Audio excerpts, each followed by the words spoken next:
Hello everyone, welcome back to another video with On Point Politics, and today I'm going to be covering the 2024 presidential election based on current polling and the polling errors from the previous cycle. Make sure to go ahead and like the video, subscribe to the channel if you're new, and drop a comment down below.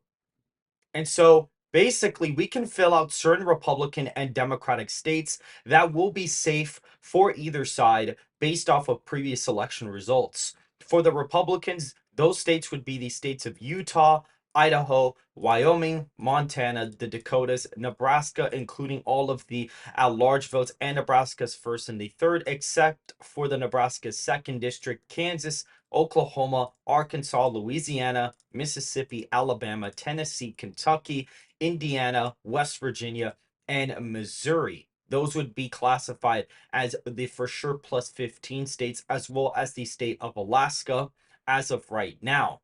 For the safe Democratic states, you'd have California, the state of DC, Maryland, Massachusetts, and Vermont. Those are all of the safe Democratic states that would definitely go above 15 points for Joe Biden.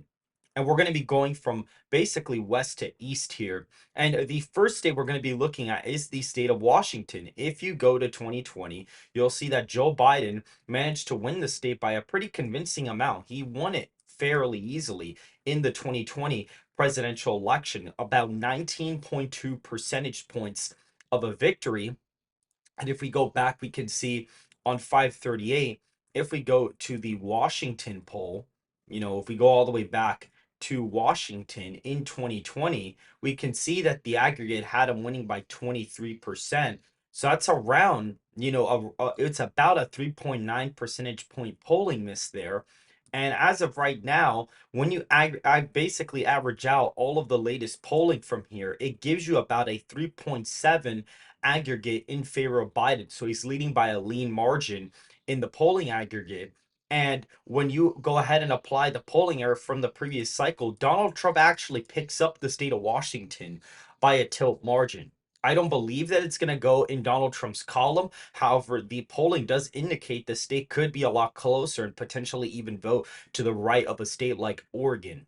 The next state we're going to be looking at is the state of Oregon itself. We can see Biden, if you were to average this out, he'd be leading by around 10.5 percentage points. If you look at the 2020 result, he was ahead by 21.3%. He ended up winning by around 16.2. So that's around a 5.1 percentage point polling miss.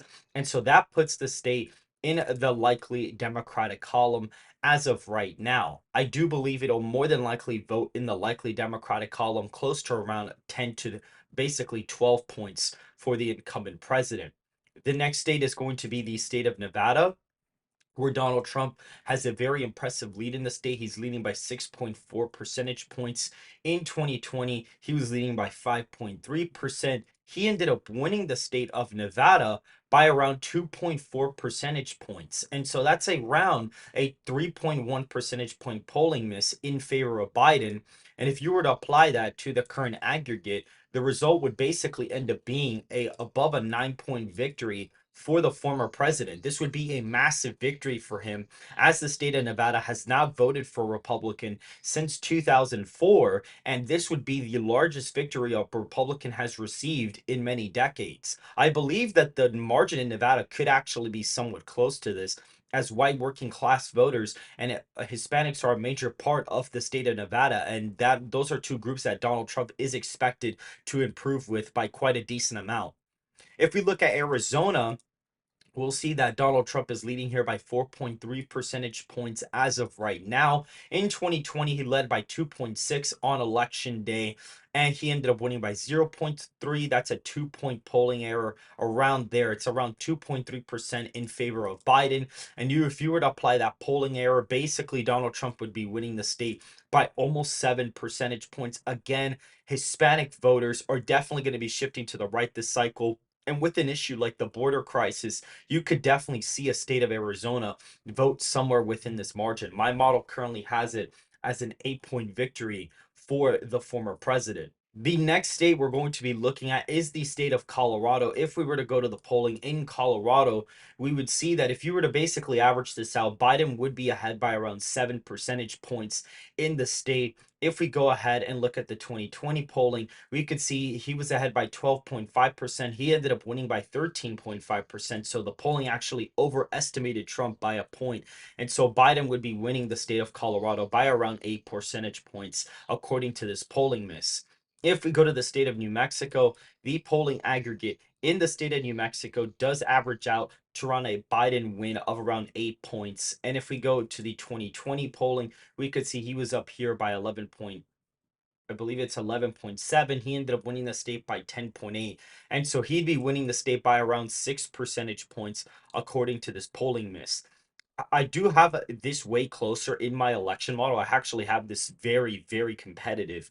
I believe probably the only reason why it wouldn't be competitive, maybe if the white vote ends up shifting to the left by like a pretty decent amount, I could see the state voting in the likely Democratic column, and Hispanics would be pushing Arizona Republican, but I don't really know about this. This to me is a little bit weird. I definitely think we do need new data out of the state of New Mexico, as this poll actually has the state within 5 points. Theoretically, if you look at the Kennedy crosstab polls, you'll actually see Biden's only up by 5 in the state. And if you apply that polling error, Biden would be up by a lean margin. So I definitely think we need more data out of the state.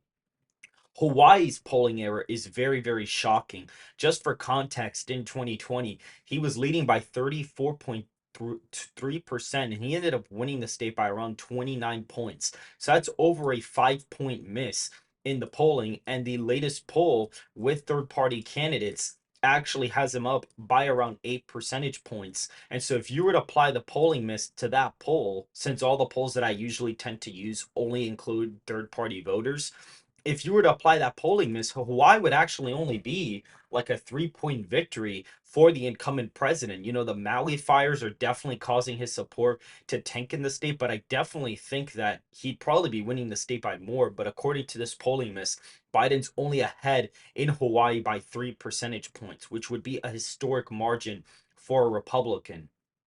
If we go to the state of Texas, Donald Trump is up here by 10.6 percentage points. If you go to 2020, we could see he was up here by 1.1. He ended up winning by 5.6. So that's basically a 5 point miss, in favor of Joe Biden. And if you were to apply that here, Donald Trump would actually be winning the state of Texas by over 15 points, which would be crazy because a Republican has not won it by this amount since Mitt Romney in 2012. So this would be a pretty historic, election victory for Trump. And this would kind of dispel all the, basically rhinos do better in Texas kind of rumor that is kind of going around in Texas as of right now. Nebraska's second district currently, it's very interesting because the poll does have it above 3 points as of right now. That's the only poll we do have. And in 2020, the polling aggregate actually had Biden ahead in the district by around 3.8. He ended up winning it by 6.6. And so that's around a 2.8 percentage point polling miss in favor of Trump. And so if you were to apply that to here, Nebraska's second would actually be tilt Republican. It'd probably be one of the closest states on the entire map. If you look at Iowa, the state of Iowa, at this point is basically safe Republican. If you were to average this out, he'd be ahead by like 11 or 12 points. And if you look at 2020, the polling aggregate, he won by around 8.2%. And the polling had him winning by 1.3. That's a 7.9 percentage point polling miss in favor of Biden. And so if you were to apply that here, Donald Trump would be winning the state of Iowa by around like basically 17, 18 percentage points, which would be absolutely insane to even see. Illinois is another fascinating one. The polling overestimated Donald Trump by a point in the state. Biden won it by 17. The polling showed him by 16. If you were to average this out, Biden would be ahead by 9 points. And right now, that would basically put the state of Illinois as a 10 point victory for the former president. If we look at the state of Minnesota, Biden is actually ahead in the aggregate by 2.7% as of right now. And if you go to 2020, the polling aggregate was exactly off by 2 points, 9.2 polling lead here. He ended up winning it by 7.1. So that's actually a 2.1 percentage point polling error in favor of Biden. And so if you were to apply that over here, Biden would actually only be leading the state of Minnesota by 0.6%. It would be a razor thin election here. And so that is very, very interesting to see that in Minnesota, seeing it so close. This state has not voted for a Republican since Richard Nixon in 1972. And this would be, even if Trump wouldn't win it, this would be a historically close margin for the state of Minnesota.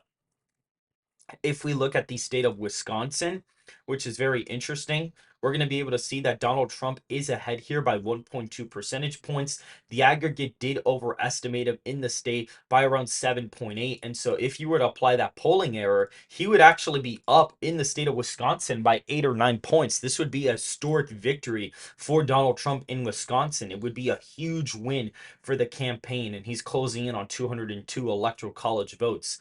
If we look at the state of Michigan, we're going to see Donald Trump is ahead here by 0.1 percentage points. And if we look at this, Biden was up by 7.9. He ended up winning by 2.8. That's a 5.1 percentage point polling error in favor of Biden. And so if you were to apply that, Donald Trump would be up in the state by around 5.5 percentage points, 5.6 points as of right now, which would be actually a smaller victory than even Arizona or Nevada, which would be pretty insane.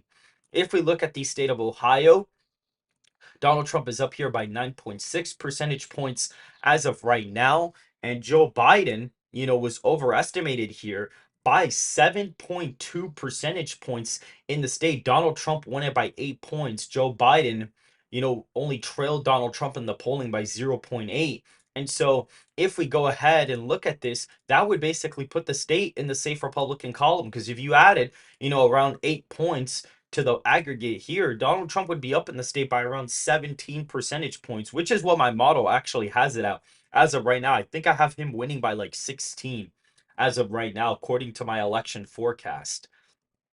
If we were to go to the state of Florida, this used to be a crazy, purple state back then. He actually has a bigger polling lead here than even in Ohio, which is pretty insane. The aggregate here was off by 4.9 percentage points in favor of Biden.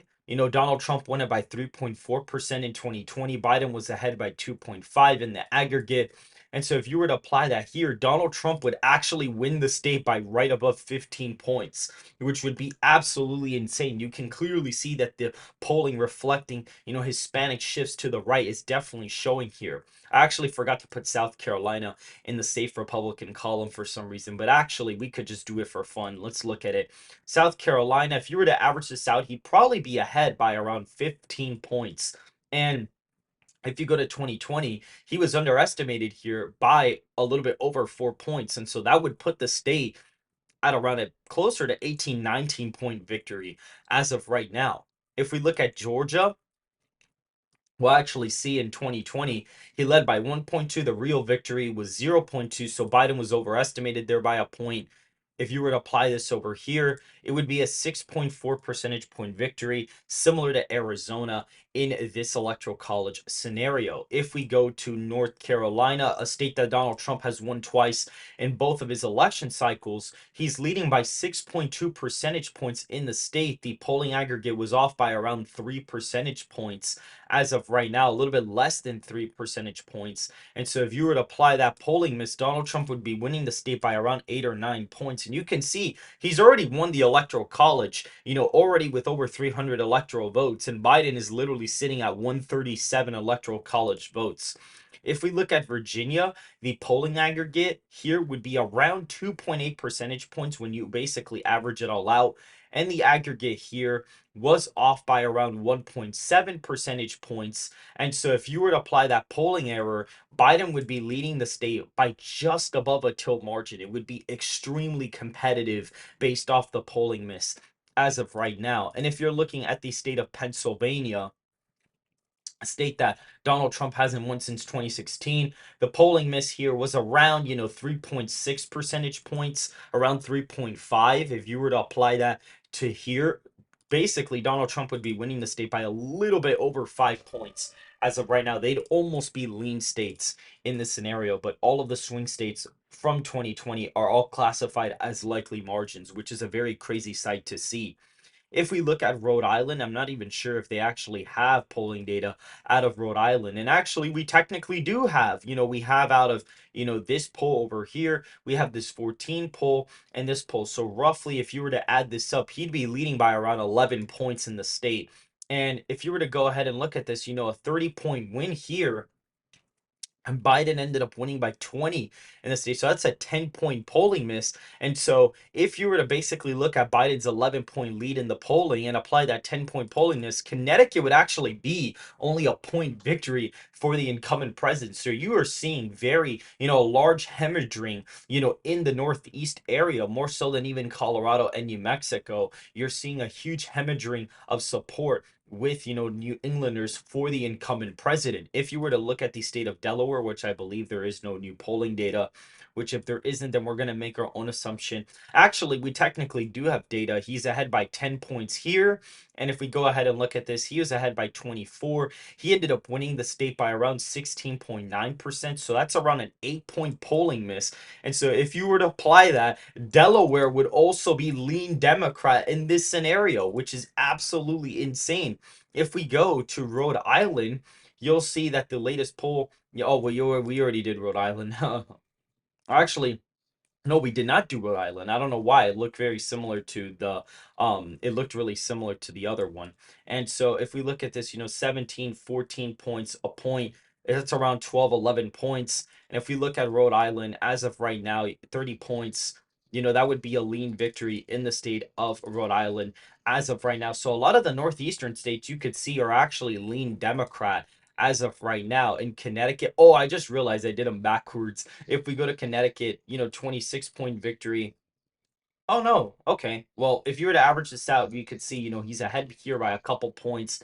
If he'd be around 13 maybe, and the polling error here was actually pretty large. It is like a oh, I misclicked out of it. It was a pretty large polling error in the state of Connecticut. And so I think that yeah, it would probably still end up being lean anyway, which is hilarious. It actually still end up being lean.